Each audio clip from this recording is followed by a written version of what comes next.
Here's one of the only two photos I have with my dad. It was taken in New Orleans after one of his chemotherapy treatments. We had just reconnected after years of no contact.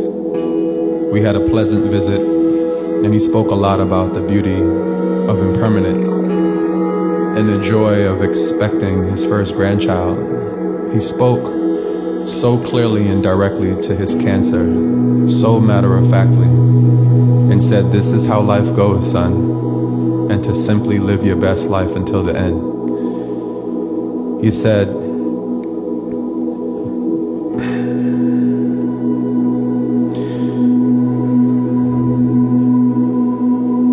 that impermanence helps to encourage us to be mindful and to go deeper in appreciation for the present moment.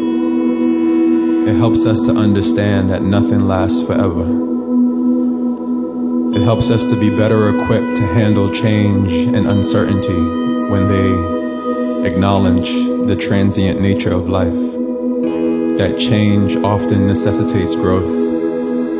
That impermanence deepens relationships by reminding individuals to cherish time with loved ones and resolve conflicts promptly. That impermanence is the fleeting nature of the beauty in this world, such as a sunset or a blooming flower, and it can make experiences more poignant and valuable. He also said that many spiritual and philosophical traditions emphasize on impermanence as a path to enlightenment and a deeper understanding of life. Awareness of life's brevity can motivate individuals to pursue their passions, take risks, and not procrastinate on the important tasks.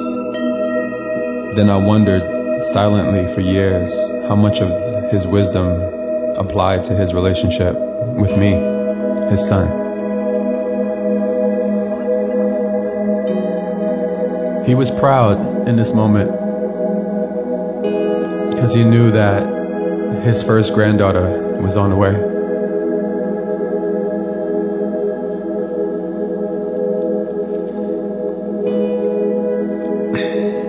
My father transitioned in September 2004.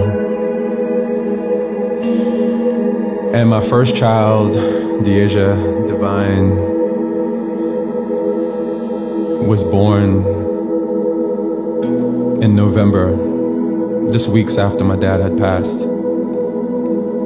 Although my father transitioned right before my daughter arrived, I believe that his love that I missed out on actually lives through the love that I feel for my children.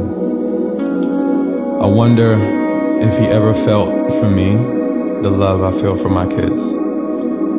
I wonder what advice he would have, the wisdom he would give.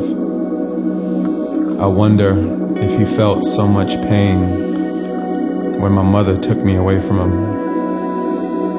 I wonder why it took me so long for me to say these words today. My mother recently faced a health scare that prevented her from flying. Last month, she needed to get to a medical appointment in Florida, so I drove her from New York City to Miami. This was the second time in my life I had to come to terms with one of my parents experiencing a health issue that brought a profound sense of grief. It made me reflect on my father and prompted me to ask my mother questions about him that I never asked her before. It took me 41 years to have this conversation with my mom about my dad. In a moment, you'll hear what she shared with me. Just a heads up, my mom is Belizean, so when you hear her accent, know that it's Belizean English. Fun fact, before gaining independence in 1981, Belize was known as British Honduras. I made a decision not to put subtitles or captions. I want you to really listen. And the footage you're about to see is the last time I actually saw my father.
going into high school.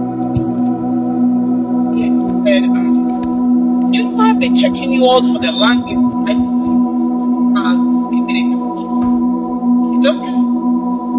You see, and I haven't seen a man in years. I went to high school. I go to back and forth to Belfort and the place there. I used to bump into him. Hi, Al, how you doing? Went to prom. Alger was Mr. Nova. Somebody told me he was going over with this girl, and he lied. He said, no. And then it just happened that Alger had one of them pickup truck with the closing back with the lights them in the front. And he went and put big wheels on this shit because that was his style back then. So raise them up with them big wheels. And Alger gone to this disco. They used to call him discotheque back then. With this girl. Park his truck outside this discotheque. And somebody decided to steal it. And the news tell you exactly which part of the truck they park in front of this disco place. And Alger never find the truck. They find the truck. Somebody stole it and sell it to the people in Coruscant with hard cane. That's where they found the man truck.